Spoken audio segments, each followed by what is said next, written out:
Good morning, workplace warriors. Happy Friday. Can you hear me? Good morning, workplace warriors. Happy Friday. Welcome back to the channel. If you're here for the first time, welcome. And I'd love to have you come back. We're going to get started this morning on reviewing some resume tips that I found in a recent article that advised job seekers what they should and should not do with their resume.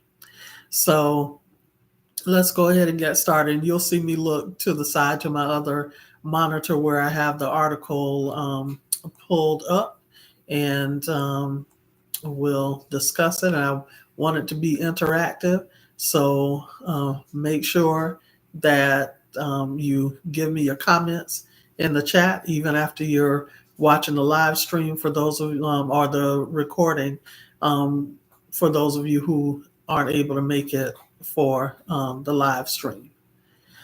So the first tip, you know that your resume needs to be updated or needs to remain updated. I always tell people, don't find yourself not ready to look for another job. If you should ever lose your job or decide to leave your job, because it can happen at any time. And so I hate to see people get caught off guard. So my recommendation to you is, once you've done performed a duty on your job, a brand new duty that helps you to exhibit a new skill or knowledge or ability that will be significant in your field, your career field of choice, then make sure that, sorry, I got a piece of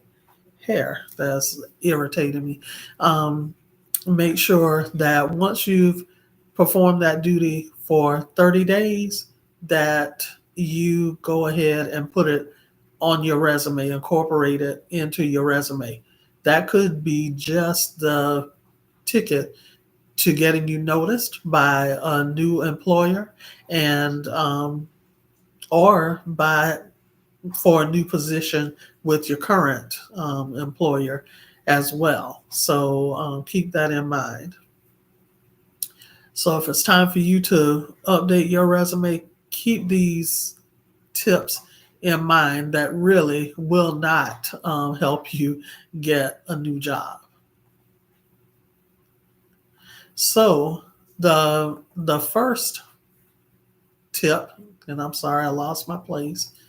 That's the thing about being live. Sometimes technical difficulties happen.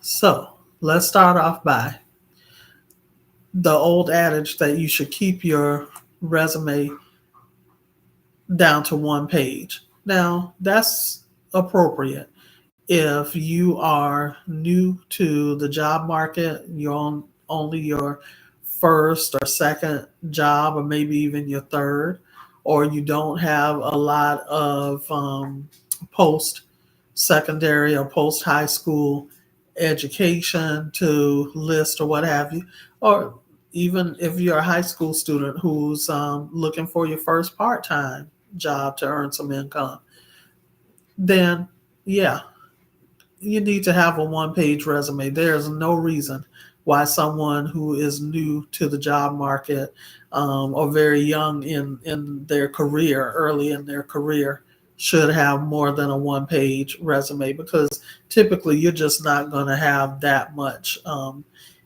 information, work-related information to share. So I know that with my son, when with our son, when he who was a senior in high school, when he started working or started looking for a part-time job, when we did his resume, we had to focus on like chores that he did around the house, like taking care of the dog and helping with cleaning and taking out the trash, things like that. that showed he was responsible and paid attention to detail and what have you, had the ability to care for animals, which he wanted initially to work um, at a doggy daycare or a kennel. And he ended up getting a job, not in that particular field, but he ended up getting a job. And as his manager said, one of her best employees. So, yes, a one page resume is good for someone who is new to the job market or very early in their career. But you will find that once your career starts to progress and you start moving to other positions and up in the ranks at with your employer, and increase your go back and increase your education, taking um, webinars and certifications, obtaining certifications, getting additional degrees and what have you, your resume will quickly move to 2 pages. Now, I would say even the most experienced professional, their resume should not be more than, let's say, 4 pages in most cases, because remember, the hiring manager has to read through all of that, and you can quickly self screen yourself out of consideration for an opportunity if a manager feels like they're having to read a book. Now, in the research industry and higher education, or education in general, people normally do what they call submit CVs or curriculum vitae. Those are going to be much more detailed, and even these days, those have evolved a great deal. They used to have a photograph of you on the first page. A lot of people have stopped that because, for one thing, you want to make sure that you don't give employers an opportunity to exercise bias towards you, because they're judging you based on a protected category such as race or culture or gender or other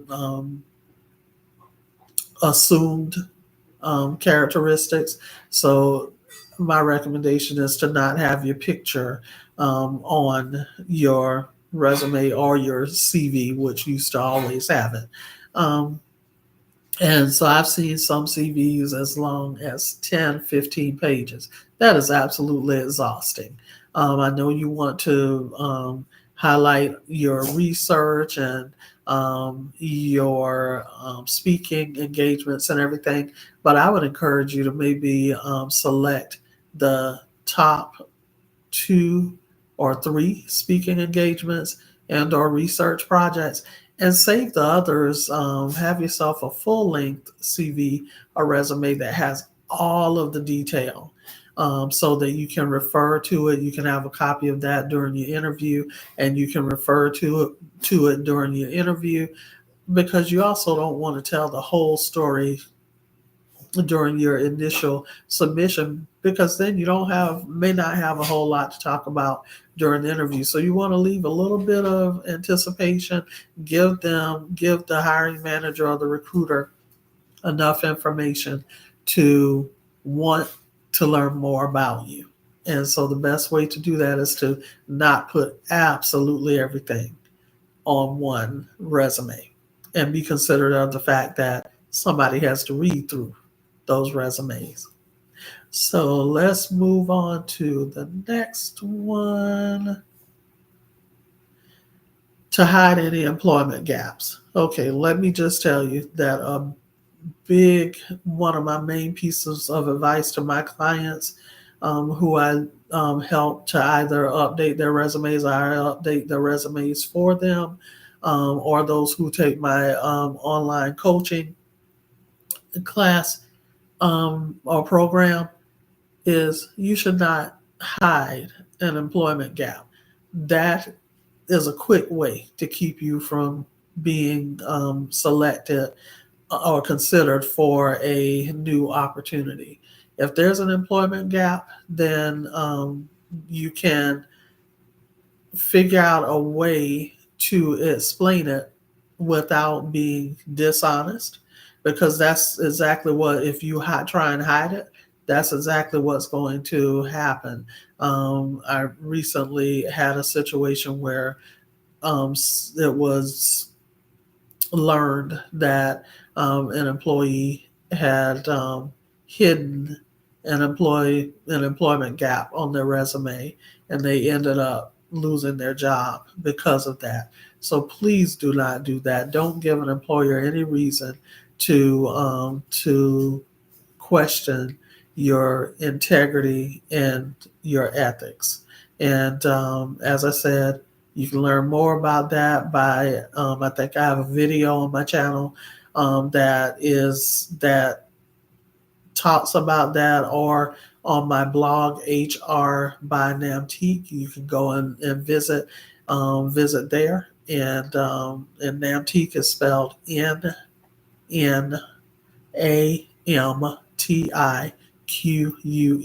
So HR by Namtique. Um, and it will help you to effectively, honestly, and confidently explain your employment gap. And these days, a lot of employers don't really care about employment gaps as long as they're not too long. And also, they understand that some parents, overwhelmingly more so women, may take time off to raise their families when their families are young, and then they may re-enter the workforce after their children get to be school age or what have you. So it is no longer deemed as much of a negative as it used to be to have an employment gap, unless you violated company policy and were discharged for cause. Then what you need to do is you still need to have a brief synopsis about that without going into vast detail. Just say, you were involuntarily let go because you unknowingly violated a company policy, and that are very sorry, it was very unintentional, and you understand the employer's decision and respect that, and you're ready to move on to the next, your next professional assignment. Never badmouth your former employer. That's another quick way to become screened out for a new opportunity with a new employer. Next one is using fancy fonts and colors to get attention. Unless you are in the artistic field, like an actor, an actress, a true artist, like a painter, um, a poet, something like that, that's in the creative, in the very, very artsy and creative professions. No, you do not need fancy fonts and bold colors. Actually, it would be a turnoff to someone like me, who is an HR professional, a hiring manager in the HR space. I would not be impressed by that. What most managers, hiring managers, are impressed by is the content of your experience, the breadth, the depth of your experience, how long you worked in your field, the level of complexity of the projects that you've worked on, and your successes, your wins, your accomplishments in that space. So no, leave the fancy fonts and the bold, bright colors alone, unless they are, maybe if you decide to put like maybe a blue frame around your resume. I think that can kind of polish off a resume. Or maybe you'll have a line, like an accent color line. I know one of my clients has a very, very deep orange, um, thick line under the header for her resume, and then between the different sections, like the employment section, education section, and what have you. She has like a thin orange line between those sections. Now that it happens to look very, very good, it's not overdone. So I'm not saying you can't have any color on your resume, but be very careful about what that color is and how much of it that it doesn't create a distraction. Next is listing every job. And this goes back to number one when I was talking about the difference between a resume and a CV or curriculum vitae. No, don't list every job. And if you have a long, and I will say this for those of us who tend to have a long career history, I've been doing human resources for 32 years now. Yes, 32 years, a long time. And I've had at least 14 jobs directly related to human resources. So, but I don't list every job. I go back to as far back as my most recent 10 years of my career, listing the details of the duties and responsibilities that I was held accountable for, or I am held accountable for on my current job. And then once I reach that 10-year mark, going backwards, I start just listing the name of the job title, the name of the company, and then just the year, the start year and the end year of my employment. Though the date, the let me get it straight, the month and year when I started, and the month and year when I ended. And so then that way they can see that there have been, no major breaks in my employment. Any potential employer would be able to readily see that. So I represent the vast majority of my positions, but I don't go all the way back to listing the details about my first HR job after undergrad. Let's see, moving right along. And I'm sorry, y'all, I'm a little been stuffed up all week with sinuses. I'm sure that a lot of you all can probably relate. So that's why I'm sounding very nasally this morning, and I apologize for that. So, number 5 is describe your job responsibilities in detail. That is another no-no. As I said in tip number 1, someone has to read through the resumes even after they rank the applicants and decide who they would possibly like to consider interviewing, or who they would like to um, do a telephone screening with. They still have to read through the resume in detail to see if that person on paper looks like they have all of the minimum qualifications. Even if even if the resumes go through an applicant tracking system or ATS, through that automated process, I, as a hiring manager, am still going to read through the selected resumes that look like they are strong and possibly meeting the minimum qualifications that we listed for the job, because I want to see just to what extent that applicant meets the minimum qualifications of the job.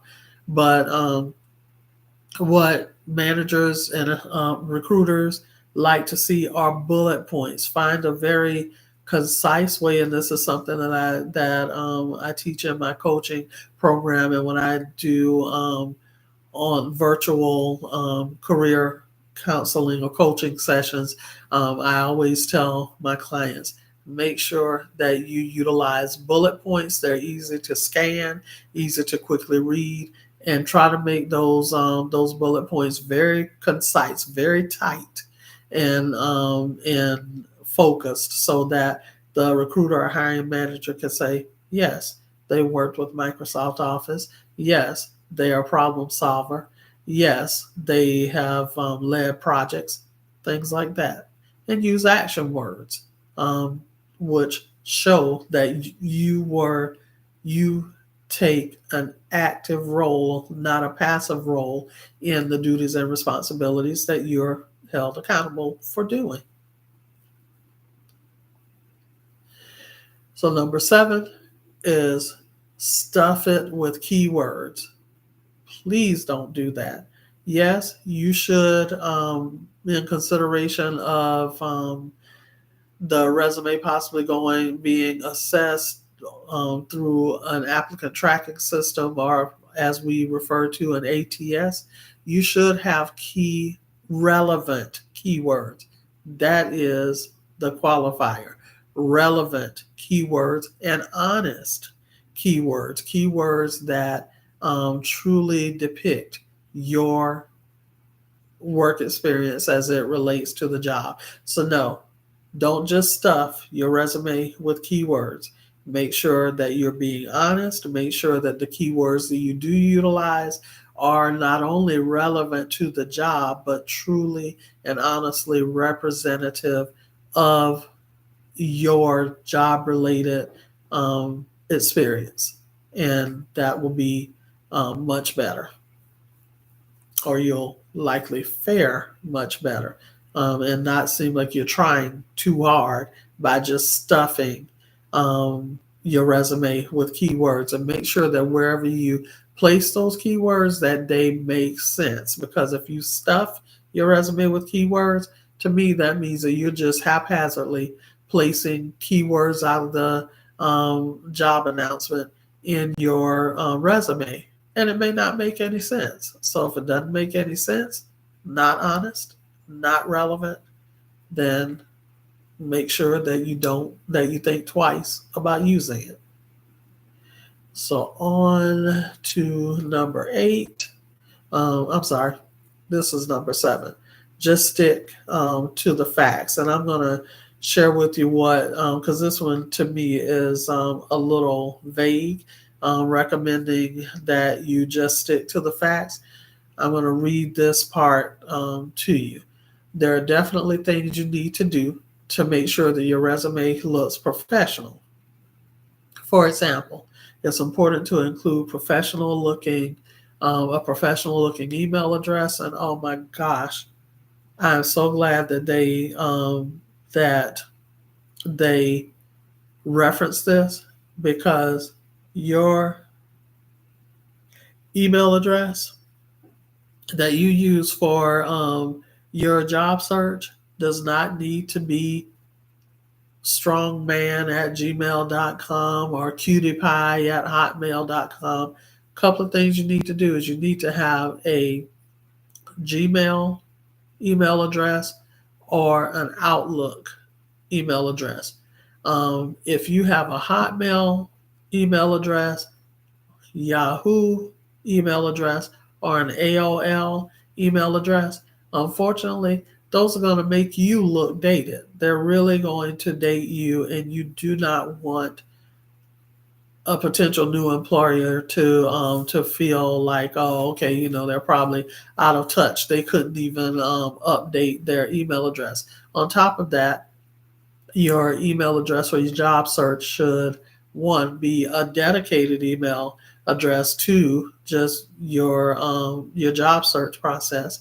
And Gmail is an excellent option for that, since you can create an email address for Gmail, multiple ones, for free. And it should be more so your first dot last name, or if you have a very of course, at gmail.com, or if you have a very common name, maybe james.t.smith1234 at gmail.com. Like, maybe do something to differentiate your very common popular name, to differentiate it from other James Smiths or Kathy Smith. or what have you. Maybe put a number in between your first and last name, like um, Cynthia 67 Okonkwo at gmail.com or Cynthia.Okonkwo 67 at gmail.com. I think you get the gist. And of course, Cynthia is a common name in America. Okonkwo, not so much, but just wanted to use myself as an example of the point I was trying to make. Um, this article also says you want to make your resume engaging, and you really do. A lot of people miss the mark so much. It sounds like their resume is was written by a robot. So you want to make it engaging to potential employers who are reading it. Try to use action verbs, which I just explained that to you a few minutes ago, which are verbs that can give your resume a bit of a punch, or I call it impact, high impact. Think, for instance, if you provided guidance, you want to say, or if you're a teacher, you want to say, or instructed, not or taught to, and then worked with is much better to say that you collaborated with your colleagues instead of worked with. So those are some examples, and believe it or not, these may seem like small tweaks, but the small tweaks are the things that can really get you noticed if you make them strategically. And those are some of the things that I teach my clients. So let's move to number 8.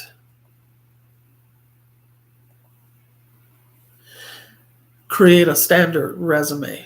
Yes, you want to have a standard resume. As I said earlier, have a full length resume that lists all of the details of your work history. But don't let your standard resume, that standard be the resume, be the one that you use to apply to jobs. You want to tweak the resume to make sure that it's catching the eye of not only the recruiter or hiring manager, but you want it to catch the ATS's eyes as well, the applicant tracking systems eyes as well, and recommend you at the top of the candidate pool for an opportunity to interview. So what I tell people is a lot of my clients, they get all stressed out about the recommendation to tailor their resume to each job that they apply to. But I will ask you to consider this. Um, if you are applying to jobs within a certain field, a functional area of expertise, a lot of the job opening descriptions are going to sound very, very similar. So if you have experience in that area, then what you just want to do is make small tweaks, such as if one job opening has, let's see, for instance, I use myself as an example as a human resources professional, because that's what I know. That's what I've been doing for 30 years.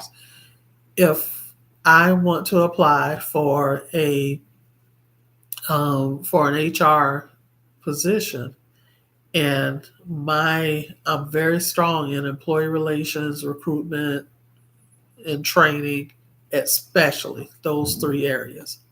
One may to emphasize want a candidate to be strong in employee relations, and it may require them in the job opening to have strong workplace investigations experience.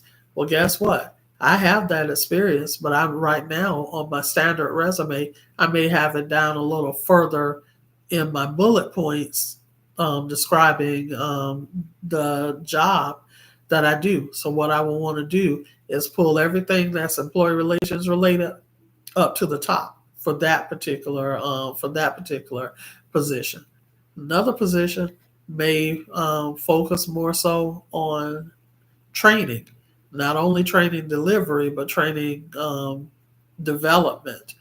And so I will want to take um, those representative accomplishments and bullet point examples and move those up to the top for a different HR position that I'm applying to, or they may want someone who has strong recruitment experience, talent acquisition experience. So then I would take those bullet points that relate to my experience there and move those up to the top before I submit to that particular job.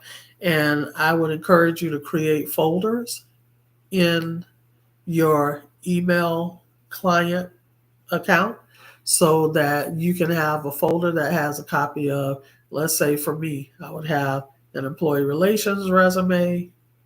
I would name it Cynthia B. Okonkwo ER for employee relations. Cynthia B. Okonkwo training. Cynthia B. Okonkwo dash recruitment.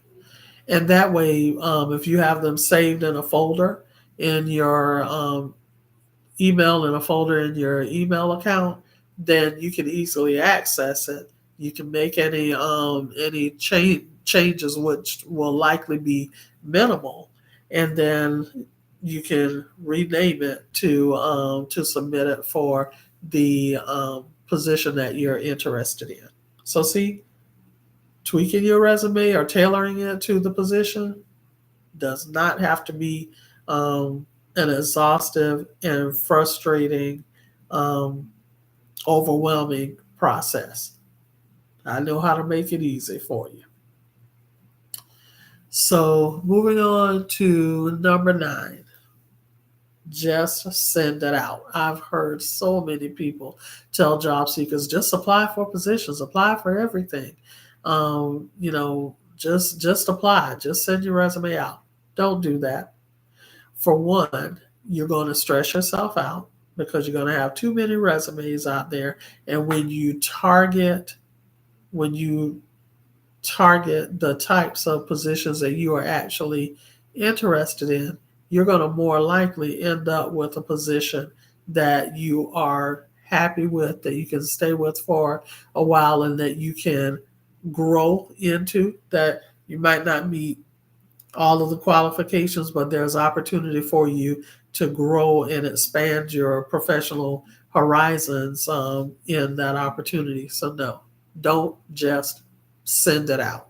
And also, before you send it out, make sure you carefully review it. Or if you're like me, who after I've looked at the same document time and time again, my eyes start to auto correct. And so it's not good for me to be the one to always proofread my documents, or I need to step away from it for at least an hour or a day or what have you, and then review it.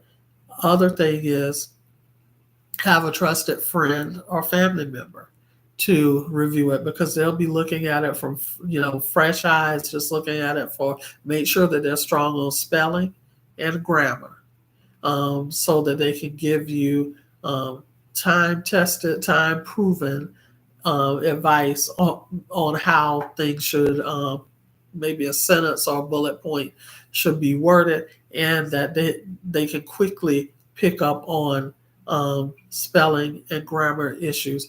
Other thing is, you can also download the Grammarly app, Grammarly, which is awesome, and it will help you to catch any misspellings and awkward sounding sentences that you may be including in your resume or cover letter. So keep that in mind.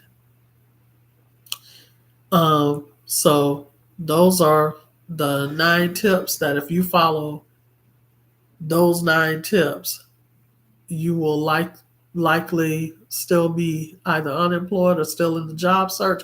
But I hope that you found value in the tips that I've given you, that I've shared with you here to help you to navigate those 9 tips to help you overcome those not so good pieces of advice and to rise above them and to get your resume in tip-top shape and ready for your successful job search. And everyone, I am going to be on here live every Friday morning. Um, we're going to have some very lively discussions. And like I said, I encourage your comments and your feedback because that's what gives me energy and helps me to know that I am providing value to you. Also, I wanted to share with you that the reason why I have on my earbuds is because it's early in the morning. My husband and I both work from home, work remotely on Fridays. Our son is getting ready for school. He's a senior, and we have a little pooch, a little four-legged fur baby. And so when she comes, she normally comes out of my son's room when she sleeps in the room with our son at night. And so when she comes out of his room, she is automatically looking for me and my husband for to say good morning, so that she could get her morning love, being pet and saying good morning to her. And so that's why I have my earbuds on to keep the background clatter that's going on in the house early in the mornings to out of your ear so that you can hear the content that I'm sharing instead. So I appreciate your understanding there. I'm on a mission to help you live your very best career life. So make sure that you like, share, and subscribe. And whether you're here on the live or if you're catching this during the replay when it's posted as a video. And I would love for you to come back every Friday morning, except for when I'm traveling or something like that. Every Friday morning at 7 o'clock, we'll have our live time where we can pick apart a job search or career or HR type issue that I hope will help you to live your very best career life. So until next time, have an awesome Friday. I hope you have an even better weekend, and I look forward to seeing you in a next video, or for my next live stream. Take care.